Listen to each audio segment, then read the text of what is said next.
ఇంకా వివరాలకు వెళ్తే భారతదేశపు తొలి విద్యాశాఖ మంత్రిగా విద్యారంగంలో అనేక సంస్కరణలు తీసుకువచ్చిన గొప్ప మానవతావాది రచయిత బహుభాషా కోవిదులు భారతరత్న మౌలానా అబ్దుల్ కలాం ఆజాద్ అని జిల్లా కలెక్టర్ డాక్టర్ హరి జవహర్ లాల్ పేర్కొన్నారు. వారి జన్మదినోత్సవాన్ని ప్రతి ఏటా మైనార్టీల సంక్షేమ దినోత్సవంగాను జాతీయ విద్యా దినంగాను జరుపుకోవడం వారికి ప్రభుత్వం ఇచ్చే గౌరవమని తెలియజేశారు.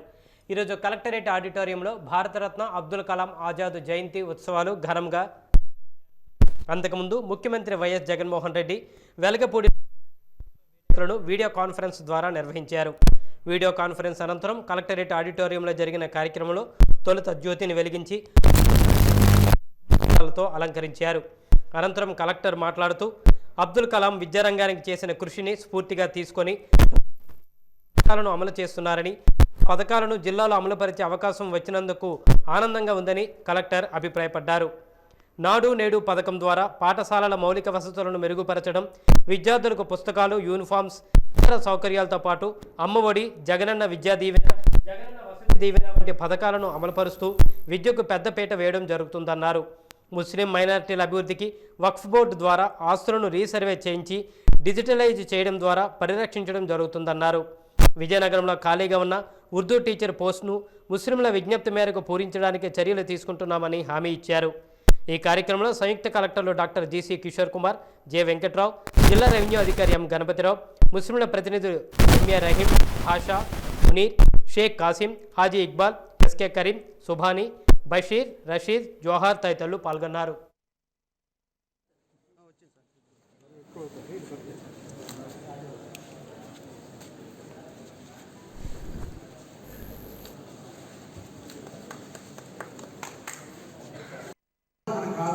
వస్తాయి.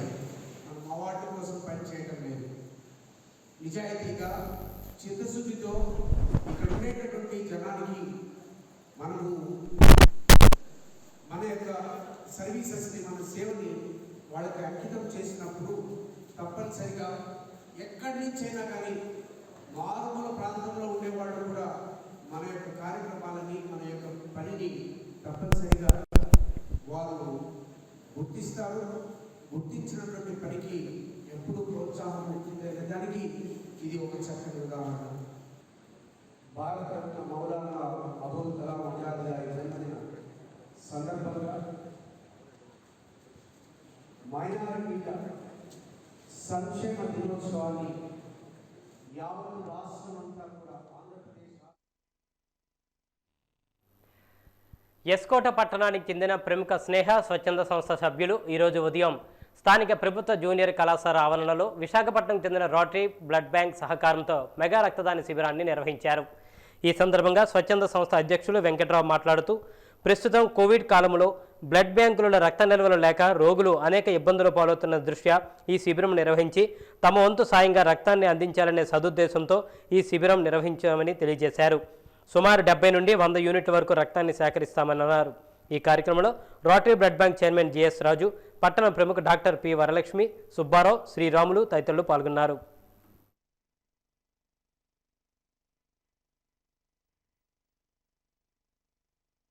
అంటే ఇప్పుడు బ్లడ్ ఎంత డెఫిషియన్సీ ఉందో అంటే మాకు తెలుస్తున్నది. ఈ సంవత్సరం మేము చేసిన స్నేహ స్వతంత్ర సంస్థ చేసింది ఏంటంటే ఊరూరా వెళ్ళి కూడా బ్లడ్ డొనేషన్ అవేర్నెస్ క్యాంప్స్ చేశాము. దానివల్ల కూడా మొన్న మామిడిపల్లిలో కూడా చేశాము. దానికి కూడా స్పందన బాగా వచ్చింది. ఎన్ఎస్ఎస్ వాళ్ళు కూడా ఈసారి వచ్చి డొనేషన్ ఇస్తున్నారు. సో అయినా ఒక 100 యూనిట్లైనా వస్తాయని అనుకుంటున్నాము. రోడ్ యాక్సిడెంట్స్ ఒకటి బాగా పెరిగిపోయినాయి. ట్రాఫిక్ మామూలుగా తిరిగేస్తారు అందరూ. అలాగే ఆపరేషన్స్ మా దగ్గర జరుగుతున్నాయి. అలాగే ఎనీమియా పేషెంట్స్కి, కల్సేమియా పేషెంట్స్కి బ్లడ్ రిక్వైర్మెంట్ అయితే చాలా ఉంది. కానీ దానికి బ్లడ్ అందుబాటులో లేకపోవడం వల్ల మేము చాలామందికి హెల్ప్ చేయలేకపోతున్నాం. సో మన స్నేహ స్వచ్ఛంద సంస్థ వారు ఇలా ముందుకు వచ్చి చుట్టుపక్కల చేయడం అనేది ఫస్ట్ టైం అండి. కోవిడ్ తర్వాత రూరల్ ఏరియాలో చేయడం అనేది ఫస్ట్ టైం క్యాంప్ ఇది. సో వారిని ప్రత్యేకంగా అభినందిస్తాను. గవర కమ్యూనిటీకి కార్పొరేషన్ ఏర్పాటైన సందర్భంగా ఈరోజు విశాఖపట్నంలోని గురజాడ కళాభారతిలో అభినందన సభ ఏర్పాటు చేసి రాష్ట్ర కమిటీ సభ్యులకు సన్మానం చేశారు. విజయనగరం నుంచి గవర్ కార్పొరేషన్ డైరెక్టర్గా ఎన్నికైన అడారి రుక్మిణి ఆర్టీసీ కాంప్లెక్స్ నుంచి గురజాడ కళాభారతి వరకు భారీ ర్యాలీగా వచ్చి పాల్గొన్నారు. అనంతరం సభా వేదికపై సన్మానం చేసి అభినందించారు. ఈ కార్యక్రమంలో వైఎస్ఆర్సీపీ రాష్ట్ర ప్రధాన కార్యదర్శి విజయసాయిరెడ్డి, మంత్రి అవంతి శ్రీనివాస్, అనకాపల్లి ఎమ్మెల్యే గుడివాడ అమర్నాథ్, వైఎస్ఆర్సీపీ విశాఖ జిల్లా అధ్యక్షులు చిన్నప్పలనాయుడు, నాయకులు కేకే రాజు తదితరులు పాల్గొన్నారు.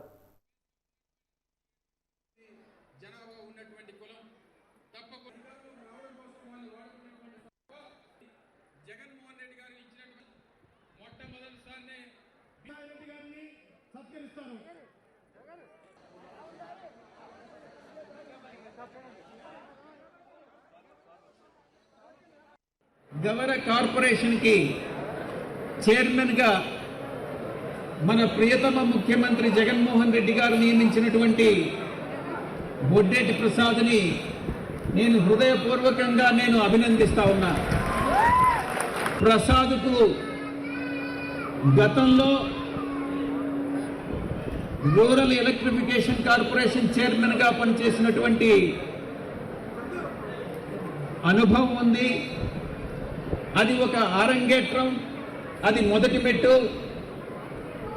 ఇది గవర కార్పొరేషన్గా ఇది రెండవ మెట్టు అయితే మరిన్ని అడుగులు వేసుకుంటూ మెట్లు ఎక్కుతూ ఇంకా ప్రజానాయకుడిగా ఎదగాలనని నేను మనస్ఫూర్తిగా కోరుకుంటున్నాను, అభిలషిస్తా ఉన్నాను. చేనేత దగ్గర నుంచి ఇంకా ఏ వృత్తైనా మనం వాడేటటువంటిది రోజు మనం వాడేటటువంటి ప్రతి వస్తువులోనూ కూడా అది బీసీలో ఏదో ఒక వర్గానికి చెందిన వాళ్ళు తయారు చేసిందే ఉంటుంది. అంటే సమాజం అంతా కూడా, భారతదేశం అంతా కూడా ఈరోజు ఎంతో బీసీల మీద ఆధారపడి ఉన్నటువంటిది, వారి ప్రాధాన్యత ఏంటి అన్నటువంటిది మీ అందరికీ తెలుసుకోవచ్చు. విజయనగరం జిల్లాకు జల సంరక్షణలో జాతీయ జల అవార్డు వరించింది. కేంద్ర జలశక్తి మంత్రిత్వ శాఖ దేశ రాజధాని న్యూఢిల్లీలోని విజ్ఞాన భవన్లో ఈరోజు ఘనంగా నిర్వహించిన 2వ జాతీయ జల అవార్డుల పంపిణీ కార్యక్రమంలో ఉపరాష్ట్రపతి వెంకయ్యనాయుడు చేతుల మీదుగా వర్చువల్ విధానంలో విజయనగరం జిల్లాకు ఈ పురస్కారాన్ని ప్రదానం చేశారు. ఈ సందర్భంగా ఉపరాష్ట్రపతి వెంకయ్యనాయుడు మాట్లాడుతూ జల సంరక్షణ ప్రతి ఒక్క పౌరుడి బాధ్యత అని స్పష్టం చేశారు. మానవ మనుగడకు నీరే మూలాధారమన్నారు. మన జీవన విధానంలో జల సంరక్షణ ఒక భాగం కావాలని ఆయన కోరారు. పెరుగుతున్న జనాభాకు అనుగుణంగా నీటిని పరిరక్షించుకోవాల్సిన అవసరం ఎంతైనా ఉందన్నారు. దీని ప్రాధాన్యతను గుర్తించి 2004 నుంచి జల సంరక్షణ ఉద్యమాలు దేశవ్యాప్తంగా మొదలయ్యాయన్నారు. కేంద్ర జలశక్తి మంత్రిత్వ శాఖ ప్రధాన విధుల్లో ప్రకృతి వనరుల సంరక్షణ కూడా ఒకటని పేర్కొన్నారు. పాఠశాలలు, కళాశాలలు, విశ్వవిద్యాలయాల్లో నీటి వనరుల సంరక్షణపై విస్తృత ప్రచారం చేపట్టాల్సిన అవసరం ఉందన్నారు. దీనిలో స్వచ్ఛంద సంస్థలు కూడా భాగస్వాములు కావాలని పిలుపునిచ్చారు. పరిశ్రమలు, వ్యవసాయ కార్యక్రమాల విస్తరణ కారణంగా నీటి వినియోగం కూడా పెరుగుతుందని తెలియజేశారు. 2050 నాటికి కేవలం త్రాగునీటి అవసరాలకే అందుబాటులో ఉన్న జిల్లాల్లో సుమారు 18% వినియోగింపబడుతుందని తెలిపారు. నీటి దుర్వినియోగాన్ని తగ్గించడం, నీటిని పునర్వినియోగానికి పెంచడం, జల సంరక్షణ చర్యలను భారీ ఎత్తున చేపట్టడం ద్వారా నీటి వనరులను భవిష్యత్ తరాల కోసం సంరక్షించవచ్చని సూచించారు. జలశక్తి అభియాన్ కార్యక్రమం ద్వారా నీటి సంరక్షణకు దేశవ్యాప్తంగా చర్యలు చేపట్టడం జరిగిందని చెప్పారు. ప్రకృతి వనరులను సంరక్షించుకోవడం మన విధి అని ఉపరాష్ట్రపతి స్పష్టం చేశారు. అత్యంత ప్రతిష్టాత్మకమైన జాతీయ జల పురస్కారాన్ని ఎస్పీ కార్పొరేషన్ జిల్లాగా విజయనగరం గెలుచుకోవడం ఎంతో ఆనందంగా ఉందని జిల్లా కలెక్టర్ డాక్టర్ ఎం హరిజవహర్లాల్ అన్నారు. ఈ అవార్డును జిల్లా ప్రజలకు అంకితం చేస్తున్నట్లు ఆయన ప్రకటించారు. జిల్లా ప్రజల భాగస్వామ్యంతోనే ఈ అవార్డును సాధించగలిగామని ఆయన అన్నారు. పెద్ద చెరువు శుద్ధితో పాటు జిల్లా వ్యాప్తంగా వందలాది చెరువులను సంరక్షించడానికి ఒక ఉద్యమ స్ఫూర్తితో ప్రణాళికాబద్ధంగా సమిష్టిగా ముందడుగు వేశామని తెలియజేశారు.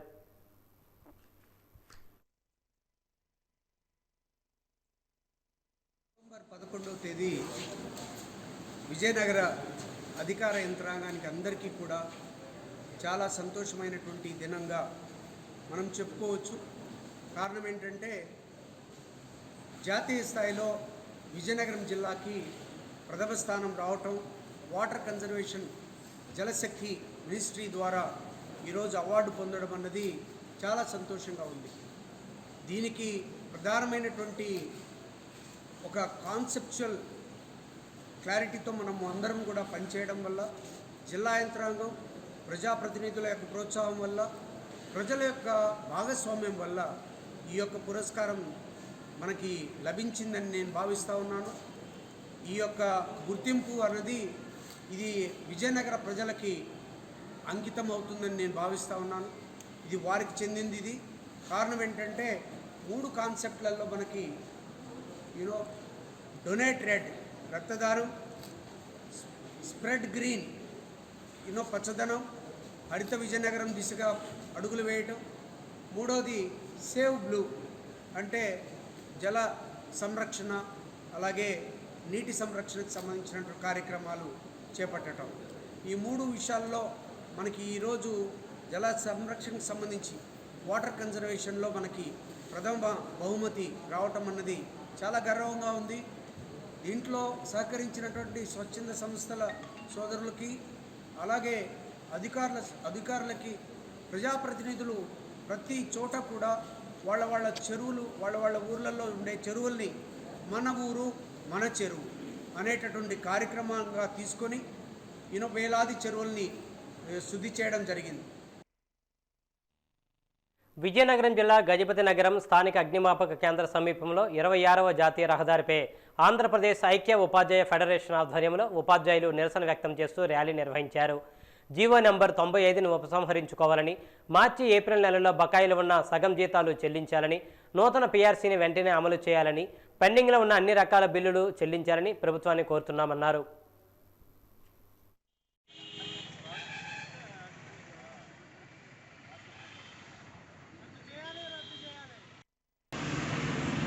బకాయి పడ్డ అదే జీవోలు 3 టీఏల రద్దు చేస్తూ జీవో 95ని ఉపసంహరించుకోవాలని, అలాగే 2 నెలల జీతాలు మార్చి ఏప్రిల్ సగం జీతాలు వెంటనే చెల్లించాలని, నూతన పీఆర్సీని వెంటనే అమలుపరచాలని, అలాగే పిఎఫ్ ఏపీజీఎల్ఏ లోన్లు, పార్ట్ పేమెంట్లు, పెన్షనర్స్కి ఫైనల్ బెనిఫిట్స్, మెడికల్ రియంబర్స్మెంట్ బిల్లులు చాలా పెండింగ్లో ఉన్నాయి. వెంటనే చెల్లించాలనే 4 డిమాండ్ల పరిష్కారం కోసం యూటీఎఫ్ రాష్ట్ర శాఖ పిలుపు మేరకు ఈరోజు తాలూకా కేంద్రాల్లోనూ పట్టణ కేంద్రాల్లోనూ నిరసన కార్యక్రమాలు చేపడుతున్నాం. అందులో భాగంగా ఈరోజు వైద్యనగరం తాలూకా కేంద్రంలో ఈ నిరసన కార్యక్రమం చేపట్టాం. ఉత్తరాంధ్ర ఎలవేల్పు శ్రీ పైడితల్లి అమ్మవారి ఉత్సవాలు ఉయ్యాల కంబాల ఉత్సవంతో ముగుస్తాయి. ఈ ఉత్సవంలో చివరి ఘట్టమైన చండీ హోమాలు పట్టణంలోని రైల్వే స్టేషన్ వనంగడులో వైభవంగా నిర్వహించారు. అమ్మవారి దీక్షాదారులు అమ్మవారి గీతాలను ఆలపించారు. భక్తి శ్రద్ధలతో అమ్మవారికి ప్రత్యేక పూజలు నిర్వహించారు. ఉదయాన్నే అమ్మవారికి ఆలయ పూజారులు ప్రత్యేక పూజలు చేపట్టారు. పైడిమాంబ భక్తులు అధిక సంఖ్యలో వచ్చి చేరి అమ్మవారిని దర్శించుకున్నారు. తమ మొక్కులు చెల్లించమని అమ్మవారిని వేడుకున్నారు.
అమ్మవారి శ్రీమానోత్సవాలు నెల రోజుల ఉత్సవాలు కూడా ఈరోజు ఈ చండీ హోమంతో పూర్తయింది.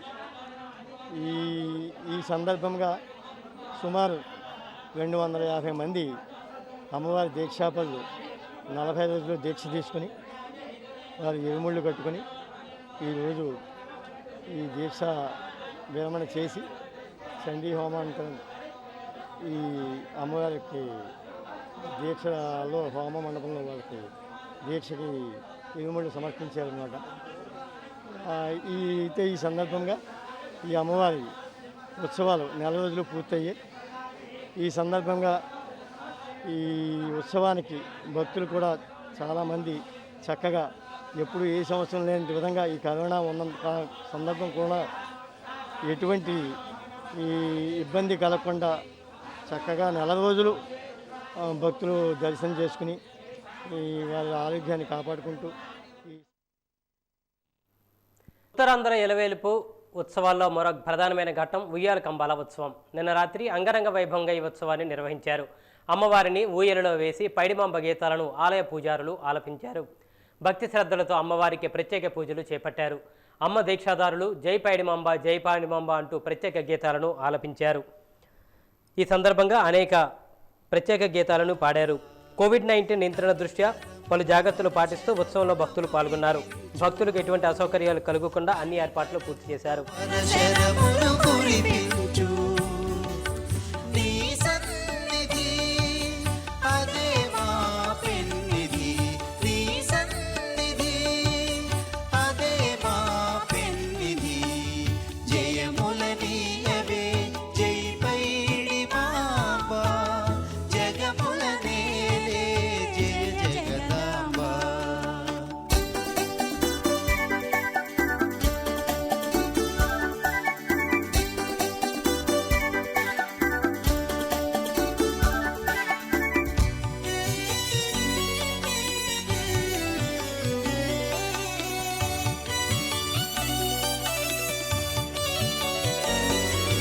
బ్రహ్మచారిణి పరమ పావని వరప్రదాయిని పరమానందకారిణి బ్రహ్మచారిణి పరమ పావని వరప్రదాయిని పరమానందకారిణి భగవతి భక్తాభీష్టదాయిని భగవతి భక్తాభీష్టదాయిని భువిని వెలసిన మంగళకారిణి భగవతి భక్త. ఆరాధ్య దేవత శ్రీ శ్రీ పైడితల్లమ్మవారి జాతర మహోత్సవంలో ఈరోజు చాలా శుభదినం. ఎందుకంటే ఈరోజు ఉయ్యాల కంబాల ఉత్సవం అక్టోబర్ 2వ తారీఖు నుండి నవంబర్ 11 వరకు కూడా అత్యంత వైభవంగా జరిగాయి ఈ ఉత్సవాలు. ఈరోజు చాలా ఆఖరి ఘట్టం. అమ్మవారు చదురుగుడి నుండి వనంగుడికి వెళ్ళిపోతారు కాబట్టి వేయిస్తారు. కాబట్టి వనంగుడిలోని 6 మాసాలు ఇక్కడ 6 మాసాలు అక్కడని చరిత్ర అనేది చెప్తుంది. కాబట్టి ఉయ్యాలతో అమ్మవారిని సాగనింపడం జరుగుతుంది అమ్మవారికి వనంగుడికి. ఇప్పుడు ఇంతవరకు ఉత్సవాలు సమర్పమైంది. అత్యంత వైభవంగా ప్రభుత్వాలు నిబంధన ప్రకారంగా కోవిడ్ నిబంధన ప్రకారంగా ఈ సంవత్సరం అత్యంత వైభవంగా సిరిమానోత్సవం ఏంటి తపోత్సవం ఏంటి ఈరోజు జరగబోయే ఉయ్యాల కుంభాలకు కూడా అత్యంత వైభవంగా మా సుబ్రహ్మణ్యం గారు. విజయనగరం జిల్లా గొర్ల మండలం పెనుబర్తి వద్ద రోడ్డు ప్రమాదం చోటు చేసుకుంది. విజయనగరం నుంచి పాలకొండ వెళ్తున్న కారును పెనుబర్తి వద్ద లారీ ఢీకొనడంతో ప్రమాదం సంభవించింది. ఈ ప్రమాదంలో కారులో ఉన్న 5గురికి తీవ్ర గాయాలు పాలయ్యారు. గాయాలు తగిలిన వారిని 2 పరిస్థితి విషమంగా ఉండడంతో మెరుగైన వైద్యం కోసం జిల్లా కేంద్రాసుపత్రికి తరలించారు. హైదరాబాద్ నుంచి పాలకొండలో జరిగే శుభకార్యంకి పాల్గొనేందుకు వెళ్తుండగా ఈ ఘటన చోటు చేసుకుంది. సమాచారం తెలుసుకున్న పోలీసులు హుటాహుటిన సంఘటనా స్థలానికి చేరుకొని కేసు నమోదు చేసి దర్యాప్తు చేస్తున్నారు.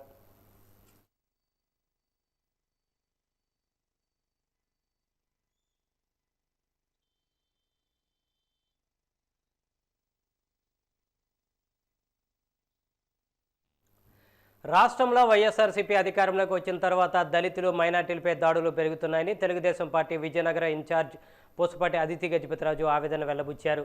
ఈరోజు పార్టీ కార్యాలయంలో జరిగిన మీడియా సమావేశంలో టీడీపీ మైనార్టీ సెల్ నాయకులు మాట్లాడుతూ మేము అధికారంలోకి వస్తే మైనార్టీలకు చెందిన అమ్మాయిలకు వివాహానికి ₹1,00,000 ఇస్తామని చెప్పిన జగన్మోహన్ రెడ్డి ఇప్పుడు అది విస్మరించారన్నారు. రాష్ట్రంలో పోలీసుల వేధింపుల వలన మైనార్టీలకు చెందిన వారు ఆత్మహత్యలు చేసుకుంటున్నారని విమర్శించారు. నంద్యాలలో సలాం కుటుంబీకులకు ఆత్మహత్యకు కారకులైన సర్కిల్ ఇన్స్పెక్టర్ హెడ్ కానిస్టేబుల్ను అరెస్టు చేసి జైలుకు పంపించి 24 గంటల్లో బెయిల్ వచ్చేలా చేశారంటే పోలీసులు ఏ విధంగా చట్టాలను కాపాడుతున్నారో తెలుస్తుందన్నారు. ఈ మీడియా సమావేశంలో మైనార్టీ సెల్ నాయకులు భాష, అనురాధ బేగం తదితరులు పాల్గొన్నారు. నంద్యాలలో జరిగిన సంఘటన చాలా హృదయ విదారకమైన సంఘటన అండి. మరి నేను ప్రభుత్వాన్ని మేము మా మైనార్టీ తరఫున మేము ఒకటే అడుగుతున్నామండి. మరి 323, 324, 306 సెక్షన్ల మీద మరి సిఐ గారిని కానిస్టేబుల్ గారిని హెడ్ కానిస్టేబుల్ గారిని సస్పెండ్ చేయడం అయిందండి. మరి సస్పెండ్ చేసినప్పుడు ఇక్కడ మీరు చూసుకుంటే 306 అంటే అది నాన్ బెయిలబుల్ వారెంట్ అండి. మరి అలా నాన్ బెయిలబుల్ వారెంట్ మీద వాళ్ళిద్దరినీ కూడా కోర్టు ఎలా బెయిల్ వస్తుందండి? అంటే మరి ప్రభుత్వం మీద అధికారులకు పట్టు లేదా, లేదా అధికారుల మీద ప్రభుత్వానికి పట్టు లేదా? మరి ఇప్పుడు జనరల్గా మనం చూసుకుంటే గవర్నమెంట్ ఏది ఉంటే గవర్నమెంట్ ఏం చెప్తే అధికారులు అదే చేస్తారు. మరి ఇక్కడ చూసుకుంటే ఇక్కడ అధికారులకని ప్రభుత్వానికి కూడా సంబంధం లేకుండా కూడా మనకి ఘటనలు జరుగుతున్నాయండి. గవర్నమెంట్ ఇప్పుడు 25 lakhs ఎక్స్గ్రేషియా వాళ్ళకి అనౌన్స్ చేసిందండి. ఇప్పుడు ఎవరికి ఇస్తారండి ఆ అమౌంట్? ఇప్పుడు వాళ్ళ ఇంట్లోనే ఎవరికి ఇస్తారండి ఆ అమౌంట్? వాళ్ళ కుటుంబానికి ఎలా న్యాయం చేస్తారండి ఇప్పుడు? మరి కాబట్టి ఇలా చూసుకుంటా పోతా ఉంటే ఇంకా ఇలాంటి మరి ఇప్పుడు దీని మీద కానీ మరి కఠినమైన చర్యలు తీసుకోకపోతే ఇక ముందు ముందు ఇలాంటి దాడులు చాలా ఎక్కువైపోతాయి. నంద్యాలలో అబ్దుల్ సలాం గారి కుటుంబం ఆత్మహత్య చేసుకోవడం అనేది చాలా బాధాకరమైన విషయం. అది ఈ రోజు మొదలైంది కాదండి. ముస్లింల మీద కక్ష సాధింపు చర్యలు గత 2 నెలల బట్టి సాగుతూనే ఉన్నాయి. మాకు రాష్ట్ర ప్రభుత్వం మీద కానీ రాష్ట్ర పోలీసుల మీద కానీ ఎటువంటి న్యాయం జరుగుతుందని మాకైతే మాత్రం ఆశ లేదు. ఈ కేసుని సిబిఐకి అప్పగించాలి. సిబిఐకి అప్పగిస్తే సరైన దర్యాప్తు చేసి కఠిన చర్యలు తీసుకుంటుంది. ఇప్పుడు ఈ కేసులో అబ్దుల్ సలాం గారి కేసులోని ముఖ్యంగా నిందితులు ఎవరైతే అవుతారంటే బంగారం షాప్ ఓనరు, ఆ ఓనర్కి పోలీసుల మీద ఇన్ఫ్లుయెన్స్ చేసిన లోకల్ ఎమ్మెల్యే ఇన్ఫ్లుయెన్స్ చేసే ఉద్దేశంగా ప్రవర్తించిన రాష్ట్ర ముఖ్యమంత్రి వైఎస్ జగన్మోహన్ రెడ్డి గారు ఆదేశాలు ఉంటేనే ఎమ్మెల్యేలు ఇన్ఫ్లుయెన్స్ చేస్తారు పోలీస్ స్టేషన్ల మీద. దయచేసి పోలీసుల్ని బలిపశువులు చేస్తున్నారు ఇందులో. మనం చూస్తే ఒక ఘోరమైన ఇన్సిడెంట్ జరిగింది. మనం ఇప్పుడు చూస్తుంటే పోలీస్ వ్యవస్థ మన రాష్ట్రంలో ఎలాగ బిహేవ్ చేస్తుందో మన అందరికీ తెలిసిన విషయమే. ఇప్పుడు నంద్యాలలో కర్నూలు డిస్ట్రిక్ట్లో అబ్దుల్ సలాం అనే ఒక వ్యక్తిని పోలీస్ వాళ్ళు ఎంత ట్రబుల్ చేశారంటే ఆత్మహత్య చేసుకునే లెవెల్కి తీసుకెళ్ళిపోయారన్నమాట. ఆయన ఒక్కడే కాదు, ఆయన మొత్తం కుటుంబంతో పాటు ట్రైన్ కిందన రైల్వే ట్రాక్స్ మీద పడుకొని ఆత్మహత్య చేసుకున్నారు. ఇలాగా ఆత్మహత్య చేసుకునే వరకు పోలీసు వాళ్ళని ట్రబుల్ చేశారన్నమాట. ఇప్పుడు ప్రభుత్వం ఏం చేస్తుందనేది మేమందరం అడుగుతూ ఉన్నాం. ముస్లిమ్స్ని, మైనారిటీస్ని, ఎస్సీస్ని, ఎస్టీస్ని, అసలు ఏ వర్గం ప్రజల్ని, ఏ రిలీజన్ ప్రజల్ని అసలు వదలట్లేదు అన్నమాట. మా డిమాండ్ ఏంటంటే ప్రభుత్వంకి వాళ్ళు రాజ్యాంగంని రెస్పెక్ట్ చేసి వాళ్ళు ఈ ఫ్యాక్షనిస్ట్ విధానం మార్చుకోవాలని మేమందరం డిమాండ్ చేస్తూ ఉంటున్నాం. గ్రామ స్థాయి నుండి బీజేపీ పార్టీని బలోపేతం చేసే దిశగా కార్యకర్తలు కలిసికట్టుగా పనిచేయాలని బీజేపీ జిల్లా అధ్యక్షులు రెడ్డి పావని పేర్కొన్నారు. విజయనగరం నియోజకవర్గ పరిధిలోని బీజేపీ పార్టీ కార్యాలయంలో శిక్షణా తరగతులను గత 2 రోజులుగా నిర్వహిస్తున్నారు. నిన్న సాయంత్రం ముగింపు సభ నిర్వహించారు. ఈ సందర్భంగా ఆమె మాట్లాడుతూ కేంద్ర ప్రభుత్వ పథకాలను ప్రజల్లోకి తీసుకువెళ్లాలని కార్యకర్తలకు పిలుపునిచ్చారు. బీజేపీ సిద్ధాంతాలను బీజేపీ కార్యకర్తలు అలవర్చుకోవాలని సూచించారు. జిల్లాలో బీజేపీ పార్టీని పటిష్టం చేయడానికి కేడర్లో ఉన్న నాయకులు సమన్వయంతో పనిచేయాలన్నారు. ఈ ముగింపు సభ కార్యక్రమంలో బీజేపీ నాయకులు బి శివప్రసాద్ రెడ్డి, కుసుమంచి సుబ్బారావు తదితరులు పాల్గొన్నారు.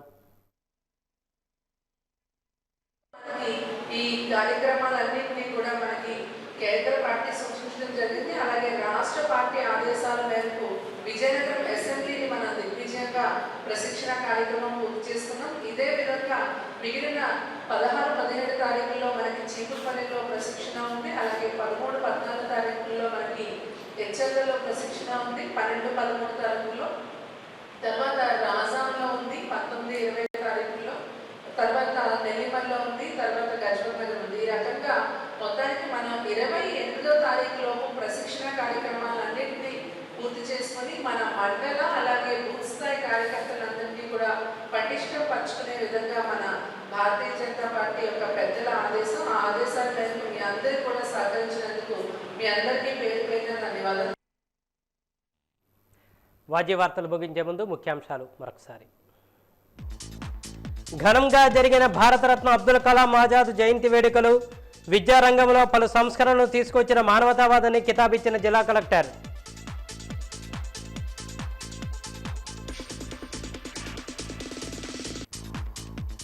జిల్లాకు వరించిన అరుదైన జాతీయ అవార్డు. జల సంరక్షణలో జాతీయ జల అవార్డు రావడం ఆనందంగా ఉందన్న కలెక్టర్.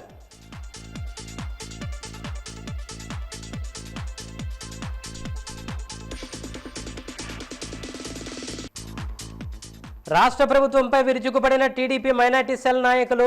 రాష్ట్రంలో ఫ్యాక్షన్ పాలన కొనసాగుతుందన్న పోసపాటి అదితి గజపతిరాజు.